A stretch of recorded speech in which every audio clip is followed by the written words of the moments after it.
여러분, 75살이 되어서야 처음으로 저 자신을 위한 선택을 해봤습니다. 평생 가족을 위해서만 살아온 제가 말이에요. 오늘 제가 여러분께 들려드릴 이야기는 많은 분들이 공감하실 수 있는 이야기일 거예요. 특히 저처럼 평생 가족을 위해 헌신하며 살아오신 분들이라면 더욱 그러실 겁니다. 노년이 되면 누구나 한 번쯤은 고민하게 되죠. 이제 나는 어디서 누구와 살아야 할까? 자식들에게 의지해야 할까? 아니면 혼자서 버텨야 할까? 그런데 저에게는 더 큰 시련이 찾아왔어요. 갑작스러운 암 진단이었습니다. 그 순간부터 저는 정말 혼자라는 걸 깨달았어요. 평생 가족을 위해 헌신했지만 정작 제가 아플 때는 곁에 있어줄 사람이 없더라고요. 하지만 그 절망적인 순간에서 뜻밖의 만남과 새로운 희망을 발견하게 됐습니다. 혹시 지금 이 영상을 보고 계신 분 중에서도 비슷한 고민을 하고 계신 분이 있으시다면 꼭 끝까지 들어보세요. 제 이야기가 여러분께 작은 도움이라도 드릴 수 있을 거라고 생각해요. 나이가 들었다고 해서 선택권을 포기할 필요는 없으니까요. 구독과 좋아요, 알림 설정도 미리 눌러주시면 감사하겠습니다. 이 행복한 명품 인생은 인생의 후반전을 더 의미 있게 살아갈 수 있는 이야기들로 여러분을 찾아갑니다. 오늘 영상이 노후를 고민하고 계신 모든 분들께 조금이나마 도움이 되기를 바라며 그럼 지금부터 제 이야기를 시작해 보겠습니다. 안녕하세요. 저는 박철수라고 합니다. 올해 75살이고요. 평생 인테리어 일을 하며 살아온 사람입니다. 오늘 제가 여러분께 들려드릴 이야기는 제 인생에서 가장 힘들었던 시간, 그리고 그 속에서 찾은 새로운 희망에 관한 이야기예요. 사실 저는 평생 가족을 위해서만 살아왔습니다. 젊을 때부터 인테리어 현장을 돌아다니며 일했는데 하루 종일 남의 집을 고치고 꾸미는 일이었죠. 손에 굳은 살이 박이고 허리가 아파도 참았어요. 왜냐하면 집에서 기다리고 있는 아내와 아이들을 생각하면 힘이 났거든요. 큰아들을 미국으로 유학 보낼 때는 집까지 팔았습니다. 아들아, 아버지가 못 배운 한을 내가 풀어다오라며 등을 떠밀어 보냈죠. 둘째 아들 결혼시킬 때도 마찬가지였어요. 전세금 마련하느라 제가 10년 넘게 모아둔 적금을 다 털었습니다. 딸 시집 보낼 때도 예단이며 살림살이며 하나하나 신경 써서 준비했고요. 그 시절 저는 정말 바빴어요. 아침 일찍 현장 나가서 밤늦게 들어오고 주말에도 일이 있으면 나갔죠. 제대로 된 식사는 꿈도 못 꿨어요. 현장에서 라면 끓여 먹고 일이 몰리면 편의점 빵으로 저녁을 때우는 날이 부지기수였습니다. 하지만 그때는 괜찮았어요. 가족들이 잘 먹고 잘 살면 된다고 생각했으니까요. 건강 같은 건 신경 쓸 겨를이 없었습니다. 몸이 아파도 참고 피곤해도 참고 그냥 버텼어요. 병원 갈 시간도 없었고 건강검진 같은 것도 받을 여유가 없었거든요. 한 달에 한 번 혈압약 타러 동네 병원 가는 게 전부였습니다. 그렇게 평생을 살다가 아내가 먼저 세상을 떠났어요.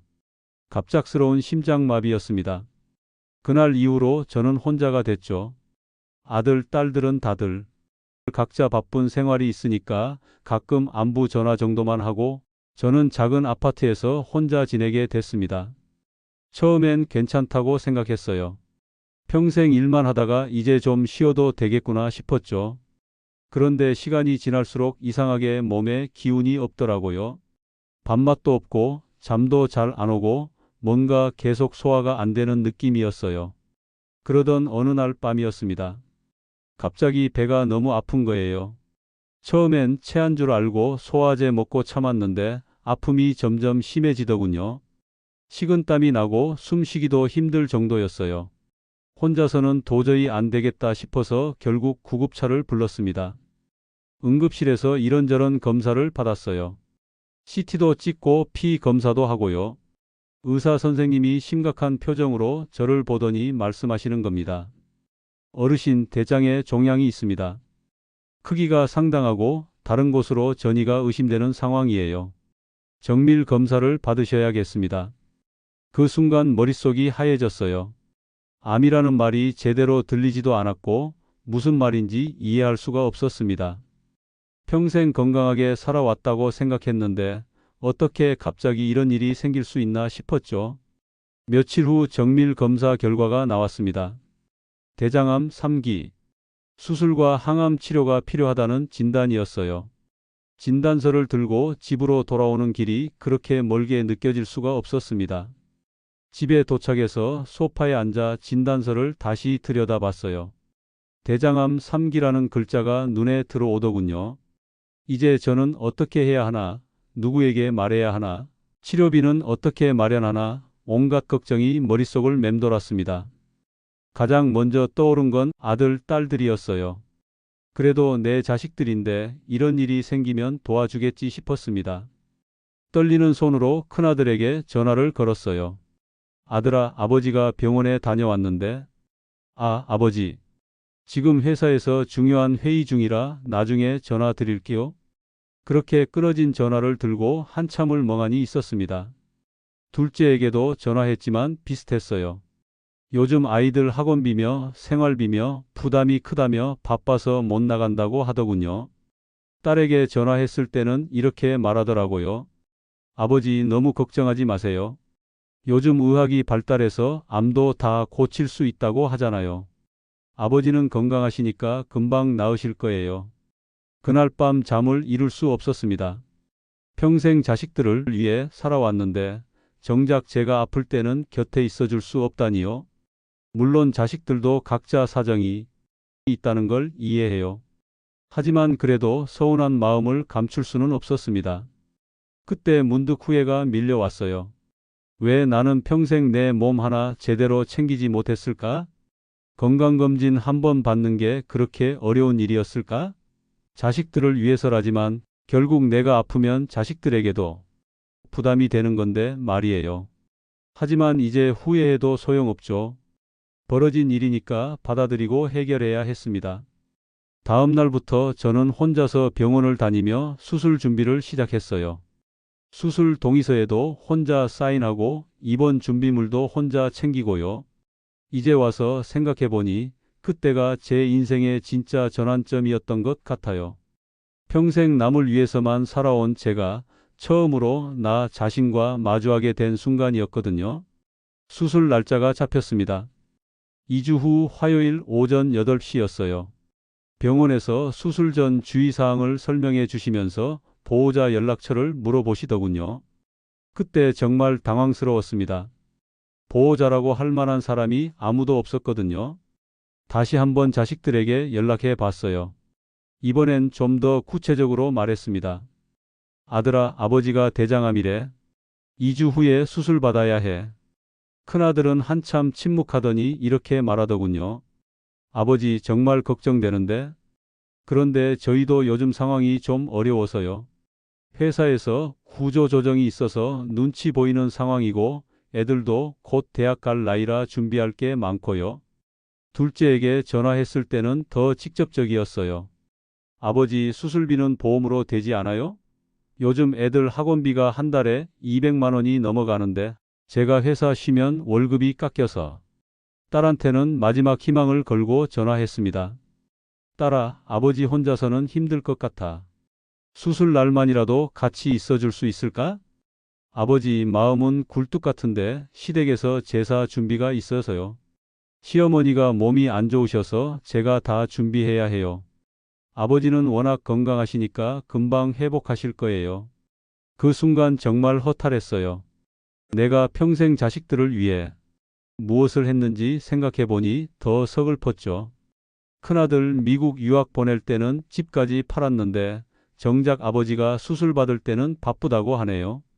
둘째 결혼시킬 때는 적금을 다 털어서 전세금 마련해 줬는데 지금은 애들 학원비가 더 중요하다고 하고요.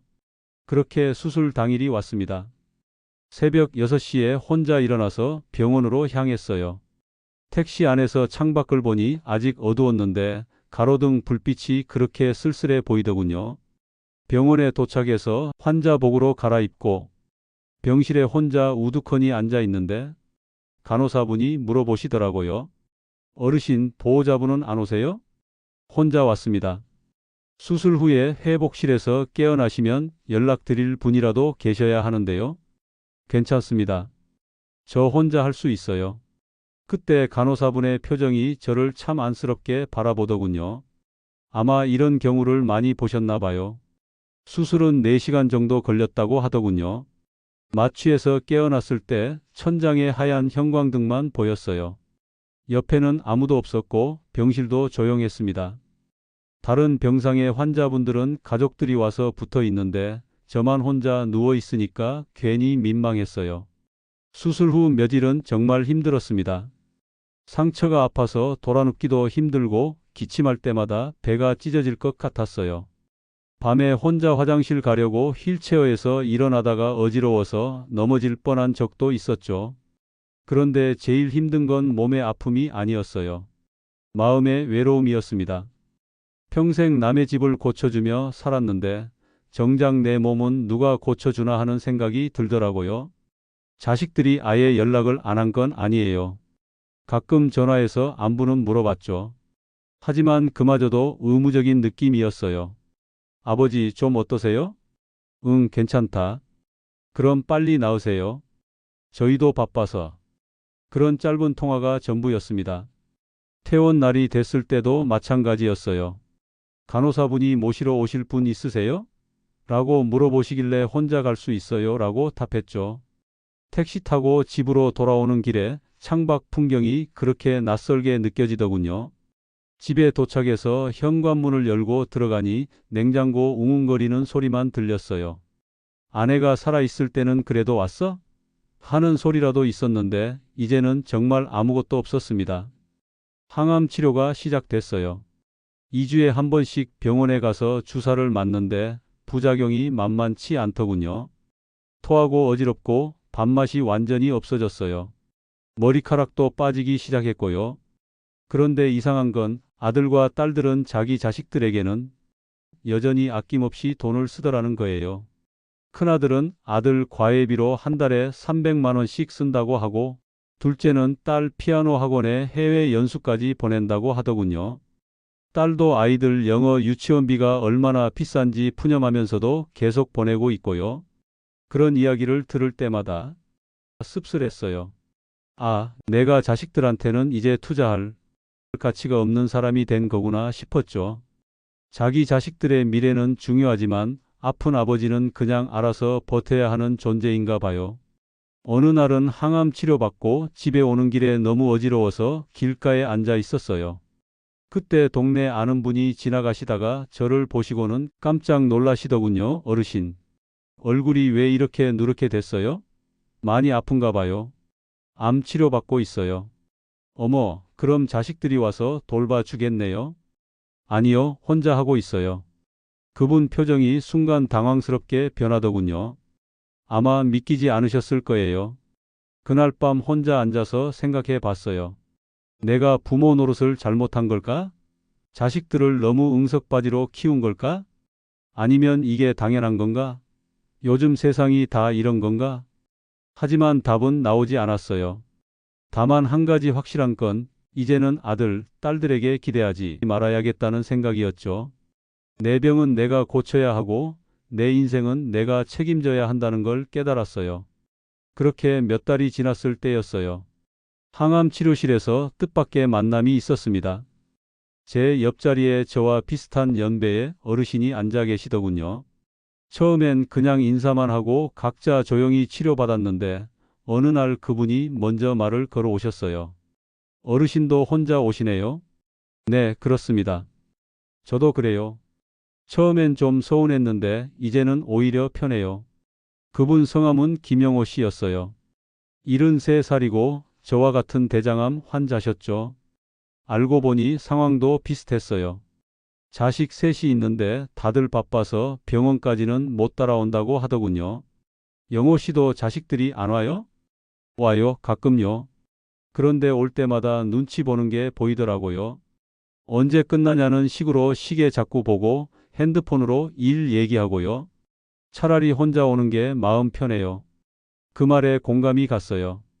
저도 딸이 한번 따라온 적이 있었는데 계속 시간 확인하고 아이들 학원 시간 걱정하는 모습을 보니까 오히려 미안해지더라고요. 그런데 영호 씨 치료 끝나면 어떻게 지내세요? 집에 가서 혼자 있죠. 뭐 할 일도 별로 없고요. 어르신은요? 저도 마찬가지예요. TV 보다가 잠들고 그런 식으로 하루가 가네요. 그렇게 서로 이야기를 나누다 보니 점점 가까워졌어요. 치료받는 날이 겹치면 같이 병원 식당에서 식사도 하고 가끔은 영호 씨가 집에서 만든 반찬을 가져와서 나눠주기도 했죠. 철수 씨, 이거 어제 제가 만든 건데 혼자 먹기엔 너무 많아서요. 고맙습니다. 저도 요즘 밥맛이 없어서 제대로 못 먹고 있었는데 같이 밥을 먹으니까 정말 오랜만에 식사가 맛있게 느껴졌어요. 누군가와 함께 먹는다는 것만으로도 이렇게 다르구나 싶었죠. 어느 날 영호 씨가 흥미로운 이야기를 꺼내더군요. 철수 씨, 혹시 시니어 하우스라고 들어보셨어요? 아니요, 그게 뭔가요? 나이 든 사람들이 같이 사는 집이래요. 요양원이 아니라 그냥 보통 집인데 각자 방은 따로 쓰고 부엌이나 거실은 함께 쓰는 거죠. 처음 들어보는 이야기였어요. 영호 씨 말로는 서울에 몇 군데 있고 지자체에서 운영하는 곳도 있다고 하더군요. 그런 곳에 왜 가려고 하세요? 글쎄요, 혼자 있으니까 답답하기도 하고요. 그렇다고 자식들한테 가서 살 수도 없고 요양원은 아직 이르고요. 그런데 같은 처지의 사람들과 함께 살면 어떨까 싶어서요. 하지만 남남끼리 어떻게 같이 살아요? 그게 처음엔 저도 그렇게 생각했어요. 근데 자세히 알아보니까 나쁘지 않더라고요. 서로 간섭하지 않으면서도 필요할 때는 도움을 주고받고요. 영호 씨는 실제로 그런 곳을 둘러본 경험도 있다고 했어요. 강남에 있는 한 곳인데 4명의 어르신이 함께 살고 있더래요. 어떤 분들이 사세요? 저희랑 비슷한 분들이요. 혼자 사는 게 외롭고 그렇다고 자식들한테 기대기는 어려운 분들. 다들 60 후반에서 70 초반이고요. 불편하지 않나요? 처음엔 어색하겠지만 금방 적응한다고 하더라고요. 아침에 일어나면 부엌에서 누군가 커피 끓이는 소리도 들리고 저녁 때는 같이 식사하기도 하고요. 그 이야기를 들으니까 마음이 움직이더군요. 혼자 있으면서도 완전히 고립되지는 않는 삶. 자식들에게 부담 주지 않으면서도 외롭지 않은 생활. 그런 게 가능하다니요. 영호 씨는 정말 그런 곳에 들어갈 생각이세요? 네, 진지하게 고려 중이에요. 치료가 끝나면 한 번 더 둘러보려고요. 철수 씨도 관심 있으시면 같이 가보실래요? 그때까지만 해도 저는 반신반의했어요. 남남끼리 어떻게 가족처럼 살 수 있을까 싶었거든요. 하지만 영호 씨와 지낼수록 생각이 바뀌기 시작했어요. 병원에서 만나서 같이 식사하고 가끔 서로 만든 반찬 나눠 먹고 치료받느라 힘들 때 격려해주고 받고 이런 관계가 나쁘지 않더라고요. 오히려 자식들과 있을 때보다 더 편하기도 했어요. 서로 눈치 볼 일도 없고 부담스러운 기대도 없고요. 영호 씨 생각해 보니까 우리가 지금 하고 있는 게 그런 거네요. 뭐요? 서로 도우면서 살아가는 거 말이에요. 가족은 아니지만 그렇다고 완전히 남도 아니고. 맞아요. 저도 그런 생각했어요. 병원에서만 이렇게 지내지 말고 아예 같은 공간에서 살면 어떨까 하는 생각이요. 그러면서 영호 씨가 또 다른 이야기를 해주더군요. 철수 씨, 우리가 평생 누굴 위해 살았는데 이제는 우리를 위해 살아도 되지 않을까요? 그 말이 가슴에 깊이 박혔어요. 맞아요. 저는 평생 자식들을 위해서만 살았어요. 내 건강도 내 행복도 뒷전이었죠. 그런데 이제 그 자식들은 저 없이도 잘 살고 있고 오히려 제가 있으면 부담스러워 하고요. 그럼 이제는 정말 내 마음대로 살아도 되는 건가요? 당연하죠. 우리가 몇 살인데 아직도 눈치 보고 살아야 해요? 그날 밤 집에 돌아와서 많은 생각을 했어요. 지금까지는 자식들이 저를 어떻게 생각할까? 혹시 나한테 실망하지 않을까? 그런 걱정만 했었거든요. 하지만 정작 자식들은 저에게 그런 걸 기대하지도 않더라고요. 오히려 제가 혼자서 잘 지내면 자식들도 편할 거예요. 서로 부담 주지 않고 각자 자기 인생을 살아가는 거죠. 그게 진짜 사랑일 수도 있겠다는 생각이 들었어요. 다음 치료받는 날 영호 씨에게 말했어요. 영호 씨, 저도 그 시니어 하우스 한번 구경해 보고 싶어요. 정말요? 좋죠. 다음 주에 같이 가봅시다. 그렇게 해서 제 인생의 새로운 장이 시작될 준비가 됐어요. 혼자지만 혼자가 아닌 삶, 자유롭지만 외롭지 않은 생활에 대한 기대가 생기기 시작했죠. 다음 주가 되어 영호 씨와 함께 그 시니어 하우스를 둘러보러 갔어요. 강남구에 있는 조용한 주택가였는데 생각보다 평범한 단독주택이더군요. 현관문을 열고 들어가니 거실에서 두 분의 어르신이 바둑을 두고 계셨어요. 어서 오세요. 구경 오신 분들이시죠? 그렇게 자연스럽게 인사해 주시는 모습이 참 인상적이었어요. 집 구조는 간단했습니다. 개인 방이 4개 있고 부엌과 거실, 화장실은 공용이었어요. 각 방에는 침대와 책상, 작은 옷장이 있었고요. 여기서 어떻게 지내세요? 아침에는 각자 일어나는 시간이 달라서 자유롭게 지내고 저녁에는 가끔 같이 식사해요. 강제는 아니고요. 하고 싶을 때만요. 한 분이 설명해 주시는데 정말 자연스럽고 편안한 분위기였어요. 서로 간섭하지 않으면서도 필요할 때는 도움을 주고받는다고 하더군요. 아프시거나 하면 어떻게 하세요? 이웃이니까 챙겨주죠. 얼마 전에 김 씨가 감기 걸렸을 때 제가 죽 끓여다 드렸어요. 그런 정도예요. 그 말을 들으니까 마음이 따뜻해졌어요. 가족만큼 끈끈하지는 않겠지만 그래도 혼자 아플 때 누군가 신경 써주는 사람이 있다는 것만으로도 큰 위안이 될 것 같았어요. 비용은 어느 정도 드나요? 월세하고 관리비 포함해서 한 달에 60만 원 정도예요. 식비는 각자 부담하고요. 제 연금으로도 충분히 감당할 수 있는 금액이었어요. 혼자 살 때 드는 비용과 비슷했거든요. 집을 다 둘러보고 나서 영호 씨와 함께 근처 카페에 앉았어요.